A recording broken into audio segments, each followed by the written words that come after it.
Assalamualaikum warahmatullahi wabarakatuh.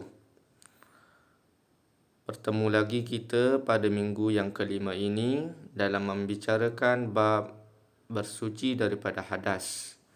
Anak-anak yang dikasihi sekalian, marilah sama-sama kita memulakan pembelajaran kita pada hari ini dengan membaca doa. Bismillahirrahmanirrahim. Allahumma aftah alaina hikmataka wanshur alaina min khazaini rahmatika ya arhamar rahimin. Amin. Okay, baik anak-anak, cuba buka buku teks muka surat 81 hingga 83. Nanti kita akan baca sama-sama. Jadi hari ini kita akan sambung perbincangan kita pada minggu lepas mengenai bersuci daripada hadas. Yang mana kita ulang kaji sikit, hadas ni ialah kekotoran maknawi yang ada pada diri seseorang yang boleh menghalang daripada sahnya ibadat. Kemudian pada hari ini mari kita tengok, dan pada minggu lepas juga kita telah belajar hadas ni ada dua, hadas kecil dan hadas besar. Hadas kecil kita boleh hilangkan dia dengan mengambil wuduk, manakala hadas besar pula disyaratkan kena mandi wajib, barulah dikira sebagai suci daripada hadas besar. Jadi persoalannya, apakah perkara-perkara yang menyebabkan seseorang itu dikira dalam berhadas besar? Baik, ini adalah sebab-sebabnya. Cuba kita baca bersama-sama. Kita tengok pada muka surat 81 ni. Sebab berhadas besar tu ada 1, 2, 3, 4, 5, 6. 6 perkara yang menyebabkan seseorang itu dikira berhadas besar. Okey, yang pertama apa dia? Keluar mani. Ni tengok, keluar mani. Yang kedua, bersetubuh. Yang ketiga, haid. Yang keempat, mati. Yang kelima, wiladah. Dan yang keenam, nifas. Okey, ini semua perkara yang menyebabkan seseorang itu berhadas besar. Cuba tengok nota kat bawah dia tu, kekotoran, maksud kekotoran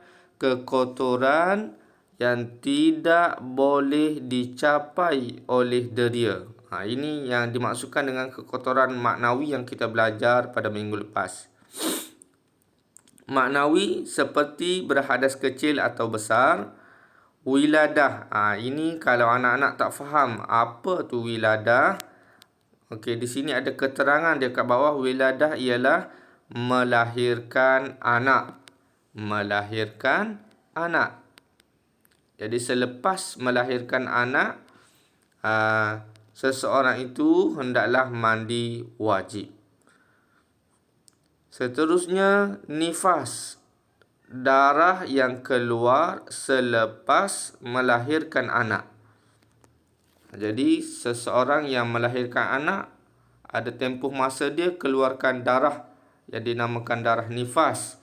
Habis darah nifas itu, maka dikehendaki mandi wajib. Seterusnya, haid.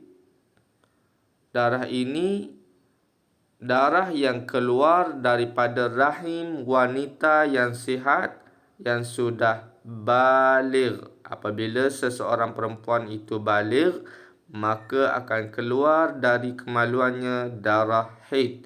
Jadi apabila seseorang itu keluar darah haid, dikira berhadas besar. Apabila habis sahaja darah haid, setiap perempuan dikehendaki mandi wajib. Seterusnya, apa itu bersetubuh? Bersetubuh ialah melakukan perhubungan jenis suami isteri. Itu maksud dia. Dan akhir sekali, keluar mani. Keluar mani ialah air yang keluar selepas mencapai tahap syahwah.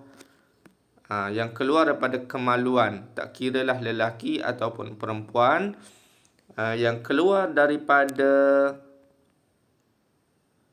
kemaluan selepas mencapai tahap syahwah tadi, itu dinamakan air mani dan dikira sebagai berhadas besar dan dikehendaki mandi wajib.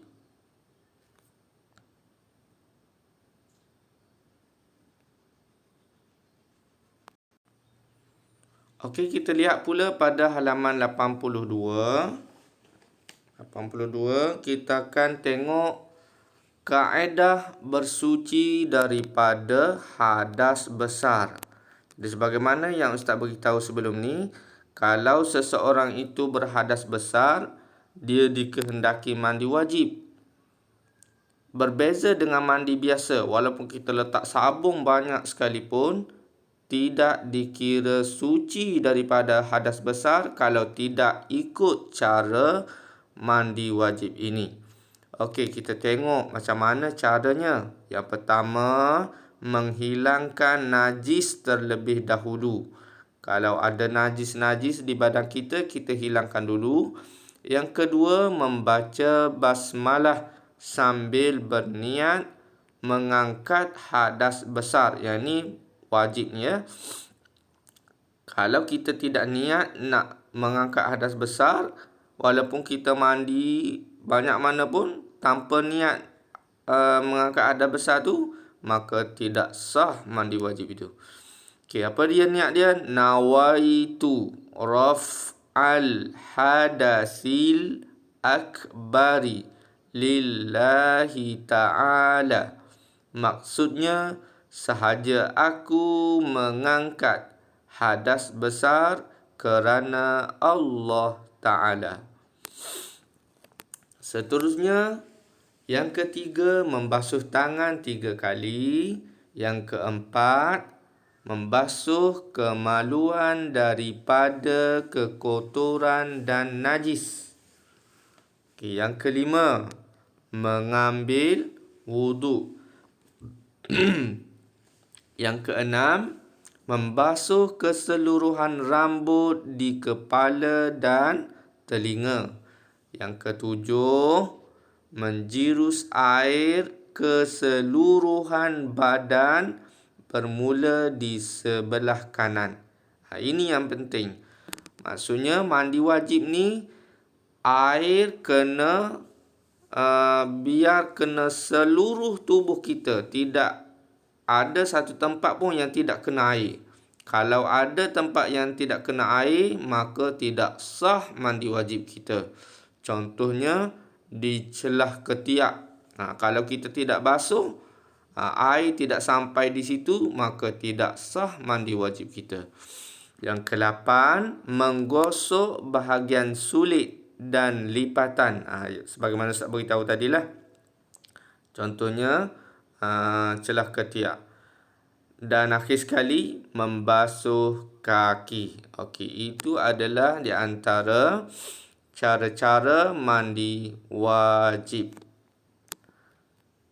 Seterusnya kita lihat pada muka surat 83, yakni anak-anak perlu tahu, semasa kita berada dalam keadaan hadas besar, apa perkara yang tidak boleh kita lakukan, ataupun dengan kata lain, larangan semasa berhadas besar. Ada 4 di situ ya.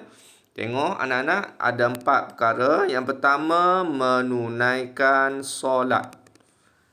Jadi kita tidak boleh solat semasa kita dalam keadaan berhadas besar. Yang kedua, mengerjakan tawaf. Tawaf ni di Makkah, di Baitullah. Yang ketiga, membaca dan menyentuh Al-Quran. Baca pun tak boleh, sentuh Al-Quran pun tidak boleh semasa dalam keadaan berhadas besar. Dan yang keempat, berada di dalam masjid. Berada di dalam masjid pun tidak boleh semasa berhadas besar. Jadi anak-anak perlu ingat 4 perkara ni, dan 6 perkara yang menyebabkan berhadas besar tadi, dan 4 perkara yang ni, dan seterusnya kaedah ataupun cara bersuci daripada hadas besar. Okey, itu sahaja pengajaran Ustaz pada hari ini. Anak-anak boleh buat latihan untuk pengukuhan pada muka surat 81 dan 82. 81, 82 dan 83 sekali. 81, 82 dan 83 buat latihan dalam buku aktiviti. Okey, itu sahaja pengajaran Ustaz pada hari ini. Mudah-mudahan anak-anak boleh faham, dan sampai kita berjumpa lagi. Assalamualaikum warahmatullahi wabarakatuh.